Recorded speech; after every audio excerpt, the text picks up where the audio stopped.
All right, welcome to the Inspiring Possibilities podcast. This is Julian, and I have an amazing guest today. This is Drexwell. Drexwell, welcome to the podcast. Oh, thank you, Julian. It's a pleasure to be here. Thank you for the opportunity.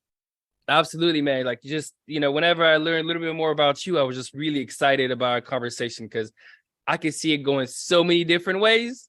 And Right. so I'm just excited to see like where we're going to go, where this journey is going to take us. So for the people that don't fully know your story, right? Can you give us like a little summary, to kind of let the audience know who you are? Sure. Well, I am from the Turks and Caicos Islands, which is located in the Caribbean. The beautiful And of place. course, yeah. And of course, the majority of people, I grew up with Black people. However, despite the fact, we experience, colorism. If you're dark skin, light skin. And so it drove you to, low self-esteem or inferiority complex.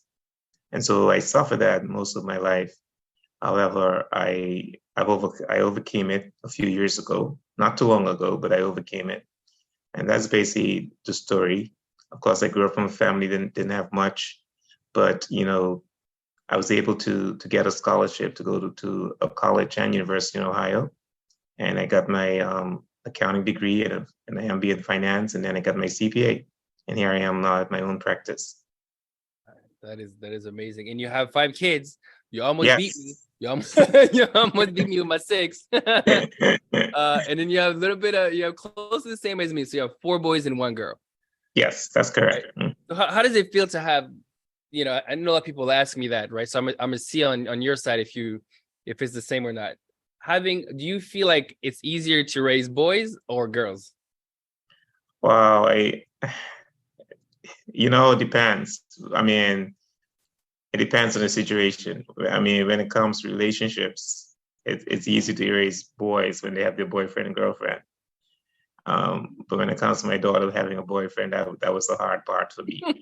But I would say girls are easy to raise overall.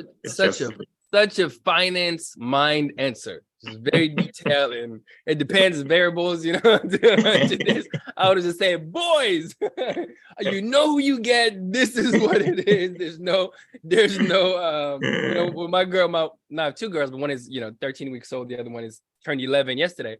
Uh-huh. And it's you have to know context. So you have to know context for girls, right? Like 1 + 1 is not always going to equal 2 because X happened, and so yeah.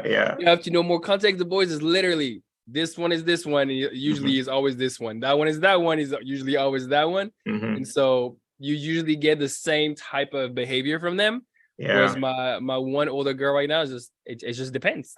Yeah, you're right. You're right on spot. It depends. All right, so I love it, man. Colorism. Obviously, for me, we kind of talked about that, pre-show, which was, for me, I was born and raised in the Congo, right? And then I moved to Belgium and then to the US. And so for me, part of my story is that my Black friend would tell me I'm white and my white friend would tell me I'm Black.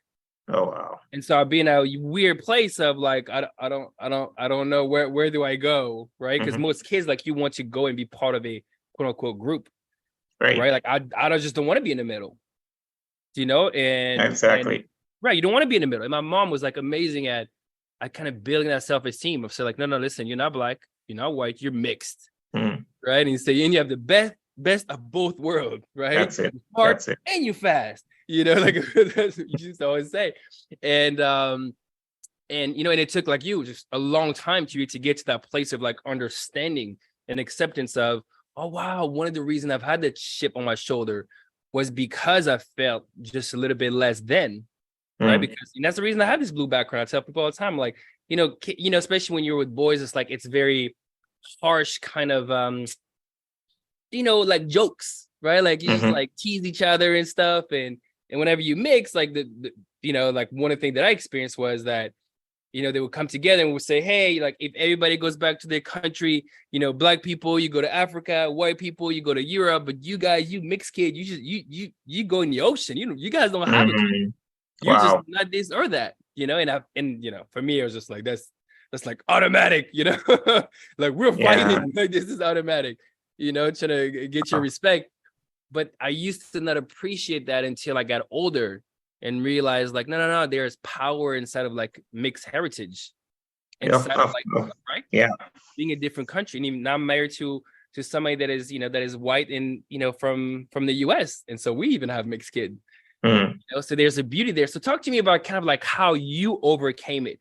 Could you say you overcame it just kind of like a couple years ago, So how did you kind of overcame this whole, colorism? Yeah. So it took me 40 something years because I'm 53 now. And so You look like you're 38. thank you. So around when I was 48 or so, I overcame it. And it was constant. It was the constant support from my wife, encouraging me and loving me and letting me know that, nobody's better than me, because I always felt that people were better than me. And I always was comparing myself to other people. But she kept reminding me, and then finally this light bulb just went off in my head, and I say, wow, that's true. Nobody's better than me. But it took me a long time to get over it. So why did you feel like people were better than you? Because of the society that I was in, I was made to feel that way. And no matter where you turn around, you hear people making comments about you. And so you felt that you're insignificant because you're so consumed with what people think about you. And so you end up thinking what you hear people say about you, not believing who you are, not knowing your worth. And you end up believing the things that other people say about you. So can you, because I'm seeing this right in my mind, because I'm very much a visual, learner, right? I'm going into, what was that like? Like, what was that moment? Right? Like, because I'm sure I have clear moments when I was like made to feel less than, just because like you're not us and you're not them, so you're just like, what are you? Like I have those moments just like literally like almost like indexed in my mind, of like either pain or shame or disappointment, like I have those. So for you, like that moment where you say like, kind of like society like making you feel that you're kind of like less than, can you kind of like take us to that moment, if you have one that you can remember of like, hey, what it made you feel less than, and kind of what did you do at that moment to, move away from it? Well, I didn't move away from it, to be honest with you, because as I can remember from when I was 5 years old, I would hear people call me black. Black people call me black, and so most of my life that's all I heard, and so I grew up thinking that being very dark was a bad thing, and so that's all I knew, and that's the environment I knew, and so I didn't like being black. I didn't like being dark. And so that was like practically all my life. So I never really moved away from it until I overcame it about, 4 or 5 years ago. Because you walk the streets, you go in the store, you're at school, and all you hear these things: black ugly boy, black, that's all you hear. And so you become what people say you are. Yeah, I mean, you're right. You can kind of be conditioned, like if you hear that message long enough, you to believe like this must be it. If there's enough people telling me that, like that must be like what it is. So I'm kind of intrigued with with you having a big family, and having kind of like that that side, right? That is and again, I guess we can call you an overachiever, right? With like you have your own business, you have a great degree, you have you have your CPAs, like you have quite a few achievements, that are there that most people never get close to. They think about it, but then they hit like all the reasons why, and definitely not like how in the heck do you have like that many kids and you know what I mean? And you don't look like you're about to die, you don't look like you're just slowly just agonizing of like, oh man, I don't want to go home, let me just stay here and work. So I just kind of want to explore just like being a dad and raising kids, while you were dealing kind of like with that side, of I still felt kind of like less than. Like, how do you build kids and, and do all the stuff that you've done with having that, I don't want to call it like a baggage, but that kind of like, weight on you? Wow, that's a good question. So the thing with me, even though I consider myself very dark and I consider myself very ugly, but my kids, my daughters is very beautiful, and my four boys are very handsome. And so I don't know if that played a role, because when I look at my kids, I look at beautiful children. Mm. I don't look at them as me, even though people say they look like me. And so I see these beautiful children that I'm raising, and I encourage them because of what I went through. Right. I don't want them to go through what I went through. So every day I encourage them to believe in themselves. I encourage them to love themselves. And I stress to them not to compare themselves to anybody. So it's a good thing for me, because I am trying to reverse what I went through my Right. kids. I don't want them to go through it. So it's a great thing for me. It was like a recovery thing for me as well. Raising my kids, which is probably the best thing in my life, is raising my children. That is awesome. And remind us again the ages. So my daughter, our only daughter, she's 24, and our oldest son is 20, and we have our middle child is 13, and then we have twin boys, and they are 11. That's just, man, so many questions. So many questions inside of like those gaps. But that's gonna be for a different episode. But that is amazing that you're able to kind of disassociate a little bit, of like who I am to, to my kids. And I think for, oftentimes whenever you're, I'm married, my wife is white, right? I'm mixed. And so, our boys are mixed, our kids are mixed, right? And we have two that came out closer to my complexion than hers. And I think oftentimes you're looking at your family, and either you're able to disassociate, or you're looking for similarities. Yeah. Right. And as much people can say like, no, it's not true. It's like, I think it's accurate. Like, you're looking at your boys and you're looking at, do I see me in them? You're right. You're Right. absolutely right. And then you're trying to coach out. You're trying to coach out and coach up. Right. I'm trying to coach out the things that I'm like, I can see the side. This was me when I was younger. And I'm like, trust me, like this is going to hurt you if you don't fix this, and then you're trying to coach up on things that you see are amazing, and and are able to, to be better, so how did you kind of do that? Because they say kids don't necessarily look at what you say, but they look at what you do, right? So for you, being able to kind of like knowing that, okay, cool, like I love them for who they are, and I see beauty in them, but then I'm still struggling with this side inside of me. So they're still looking at us and be like, okay, dad does this.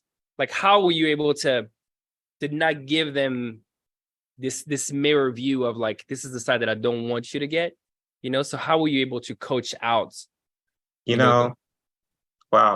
The thing with me, I hid my suffering, so nobody knew what I was going through. Yeah. I never displayed it. But inside I was suffering. But I'm outside, I'm always smiling with people, so they never knew. So even when I revealed that I was suffering from inferiority complex, a lot of people were very surprised, because they never knew. And so my children didn't know. Of course, I told my wife eventually, and so because I sort of hid that, it's like I was pretending to be something that I was not, and so it was easy for me to drill in my kids to love themselves, because I didn't want them to be like me, and so it was easy for me to do that. It's easy for me to help others. What I find with my personality is easy for me to help others than to help my own self. That's what I find. I don't know if it's a weakness or a strength, but I can help people with their issues, but I can help myself with my own issue. All right, so I have two questions on that. So my first one is, what personality is that? Are we talking about DISC? Are we talking about Enneagram? Like, what personality are we talking about? I don't know. I don't know what personality that is, but I know that with me, I can love people, I can love others, I can help people, but I just couldn't help myself. I don't know what that personality is. Yeah, I think it's like, we talked about earlier, is the achiever, right? Mm, Like you're still the achiever. You know what I I mean? see. Like you're somebody that's just like you want to achieve. And the reason like fixing me doesn't really show an achievement. Fixing you or helping you is an achievement. Uh, Getting this business is an achievement. Getting this degree is an achievement, right? And achievers put worth inside of things that I've done, things that I've accomplished, not necessarily self-worth of who I am, but what I've actually done. So, hey, I wrote a book. That must be success. Hey, right? Like it's like I have to get things done in order for me to feel like I have worth. Because I like without my that. achievement, I feel like I don't. So that's the kind of I think the challenge that achievers have is like finding your self-worth outside of your achievements, because your achievements are not who you are, right? Imagine like you have your Mm, businesses and you go bankrupt. Does that mean you're a failure now? mm, Right? Like it's a I very like that. hard. It's amazing to be an achiever because you achieve. Mm-hmm, You can do mm-hmm, so much for so long and you want to help so many people, but then we have that place of like we don't have freedom. I went to a conference this probably like a week or 2 weeks ago, and it was called the King's mm-hmm. Conference. And Kings. yeah, the King's Okay. Conference. And I spoke there. I had I had about a TED Talk length speaking engagement. And it was all about kings, right? It was about the journey that a man has from boy to man to king, Mm, right? Which is kind of like for some is viewed as like, you're a boy, but you become a man, but you still like a man boy, because you're mm-hmm, still struggling with things that you've had when you were little or younger, right? And then you eventually evolve or grow into this king, which is like, you have maybe like a family, and then you have maybe a business, and you have more of this thing that you have to manage and take care of, right? But my approach there was that everybody wants to be a king, but not every king is a free man. ah, Right, which is kind of like what you said. Like you kind of like that place of a king. Like I'm here, I have this business, I have this degree, I have this beautiful family. I'm, like beautiful kids. The world sees it, and the world says success, right? that's But right. men, oftentimes, like you said, like we're not openly going to share our feelings. We're not openly going to go and and explain it to people. That's why they say like 1 out of 5 men suffer from severe depression and anxiety. Like 1 out of 5, because Mm-hmm, you're okay suffering in silence, mm, right? And so you might have freedom inside of your business because it brings money and you have people working for you, but you don't have it inside of your relationship with your creator and what you feel called to do. You don't have freedom instead of your relationship with your family. You have some men that still have this old mindset of, I just need to protect and provide. I give mm. you the money, you have a roof over your head, nobody's going to come and kill you. Protect and provide. Don't ask me to like share my feelings and go inside of like my insecurity, which is what you did. Like that's just takes so much vulnerability to be able to get to that place of saying, hey, I know you see this, but this is actually, and it start with your wife first, and I had to do the same thing with my wife to be able to come Mm-hmm. in and just let her know like how, yes, I had that thing where like I felt inferior, and I felt inferior because, and I only got it late, like not as late as you, but still like it took me, Mm-hmm. years to get to that place of understanding the reason I behaved the way I behaved. And for me, the reason I lied and the reason, I had a high ego was because I felt inferior. Mm. And so I had to go and protect myself by lying because I know I want to be liked. So I'm going to say what I need to say because I know what you want me to say. And so I'm going to say it. Right. And I'm going to have Wow. the ego because I'm going to be like, because I don't want to be hurt, because I want to feel less than. Wow. That's profound. Wow. Right? But that creates now those issues inside of Mm-hmm. business, instead of your body, Mm-hmm. instead of you just have all that stuff that you're doing, So anyway, so that's what I'd say like everybody wants to be a king, but not every king is a free man because so many men are willing to just suffer in silence. Yeah. So what would you kind of say to those men that are listening and they're still that place, right?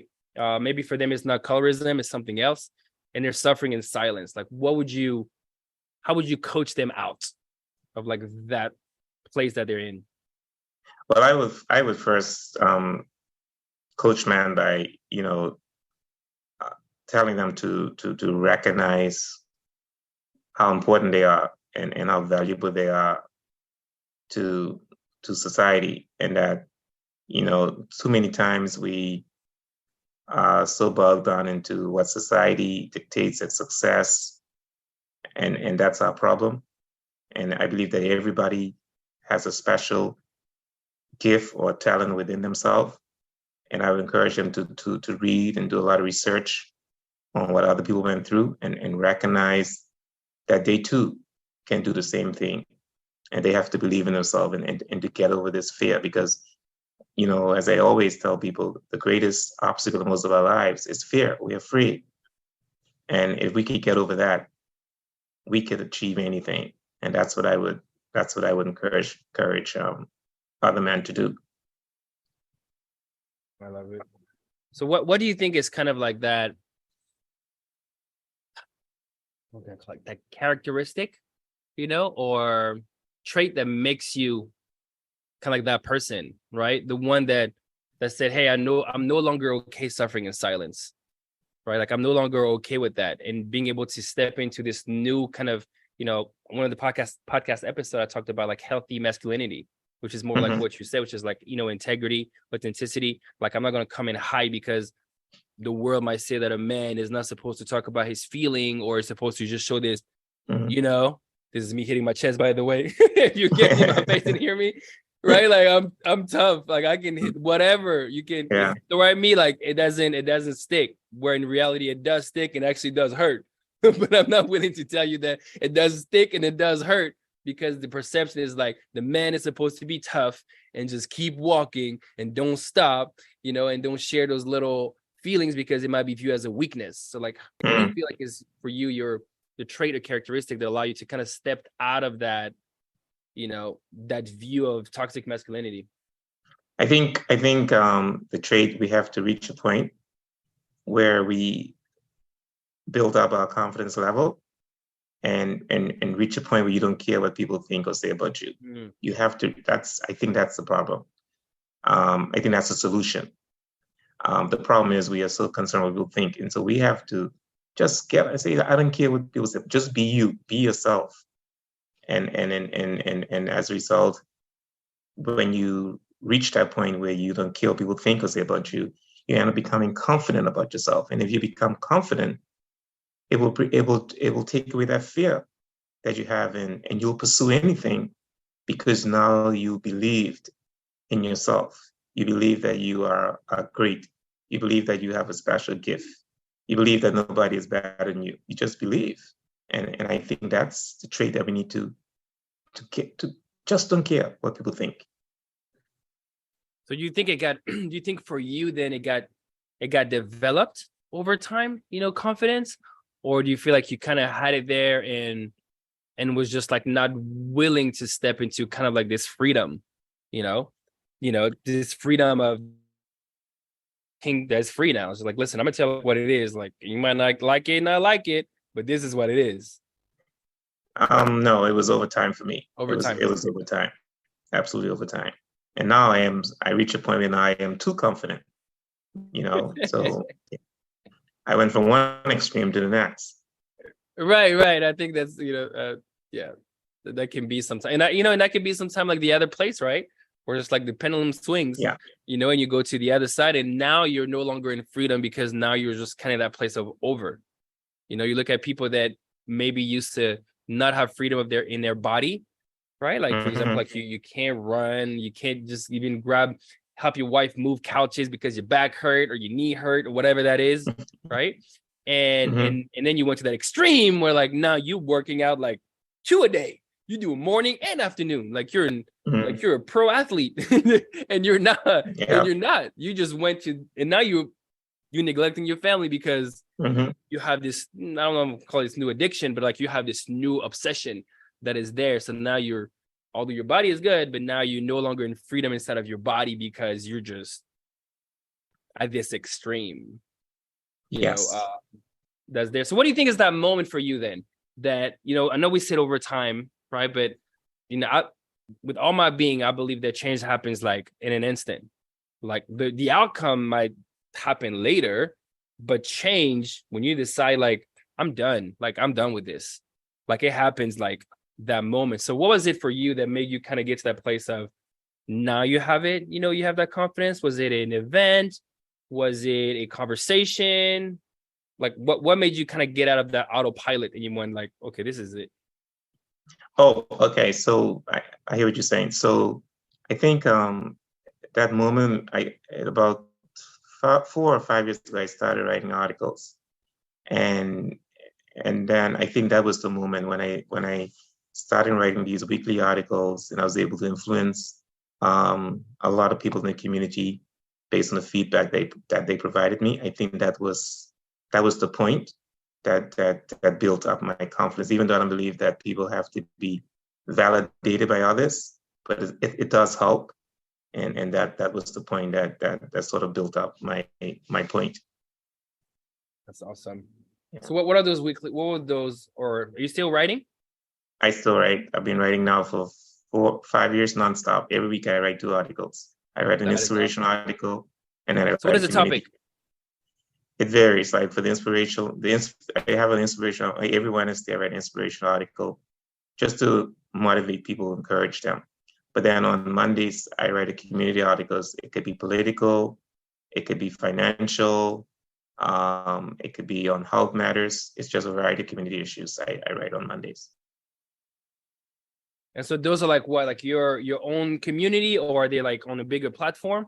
Like where are you, It's I have a website, you know? so I publish on my website, and then I share it on my social media platforms. Beautiful. So we'll make sure to get those at the Thank end. Absolutely, absolutely. So I'm taking my notes, you. because I think that's it. That's one of the things that for me I had to coach up, which was Mm, kind of like my listening skills, right? Because I'm, like, I'm an achiever, so I like to move from the next thing to the next thing. Oftentimes what can happen with that is that you're missing details, mm. right? Or you missing important stuff. And they were there, and sometimes, especially when you have that brain that just like wants to inspire, wants to motivate, wants to give more to people, right? It's so Mhm. easy to forget little things. And you might have the idea that comes in and you just totally forgot what the person is saying because you have this new thing that just came in. You're like, I just want to forget about that just in Mm. case it can help somebody else. So that's what I'm always writing it down whenever it comes in. And even with like sketches and arrows and, and all that kind of stuff. So that's the reason. Yeah, I do that too. Mhm. That's awesome. All right. So as we kind of coming to to the end of our conversation, if you had to kind of give a parting piece of guidance, to someone that is listening, whether it's a guy, or it's a small business, or a dad or a mom, like what would you tell them? And then how can people, get a hold of you? You know, I the my parting advice I would tell people to talk to someone. Too many times we keep things to ourselves, and it's very unhealthy. And you may realize when you talk to someone that it's not as bad as you think it is, or there may be other people going through the same thing that you're going through when you feel like it's just you. So I would say talk to somebody, find someone that you could trust, and just talk to them. I think that's the thing. Confide in someone, and you'll be amazed how that talking to someone can help you. Because all my life I kept this to myself, not talking to anybody about it. And if I do it all over again, I would have talked to someone. Perhaps I would not have been in the situation I've been in for years. I just kept everything to Drexwell, myself, thinking. give me a quick second because it's going in and out. I have the Oh, timestamp so I can go back and this part right here. But okay. let's see if maybe the wave of Mr. Internet wants to come back. So I have it marked. Okay.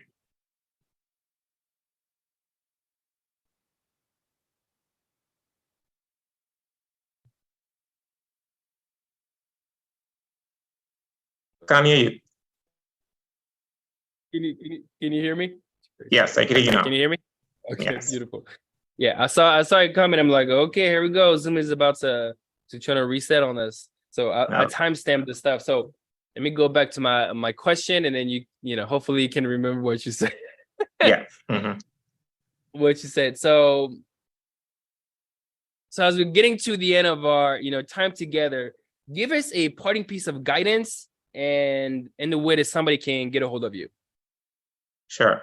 Well, you could get a hold of me on I have a website, www.drexwellseymour.com, or you can follow me on Facebook, LinkedIn, and I have a YouTube channel as well, Drexwell Seymour. Now, my advice to anyone, based on my experience, is I would encourage anyone to speak to somebody. Whatever you're going through, talk to someone. Stop keeping things to yourself for too long, because it's very unhealthy. It could delay you from achieving your goals, because you're going to be so caught up on what you're going through and not focusing on your destination. So find someone that you could confide in, find someone that you could trust, and just talk to them. And you may be amazed that you are not the only one going through what you're going through. And that might be even a step to help you to recover or overcome what you're going through. Don't keep things to yourself. I love it, man. Don't suffer in silence. Yes, right? That's what I like. That. Don't suffer in silence. I like that. Yeah, that is amazing. But Drexwell, thank you so much for taking the time to you know, to be with us today.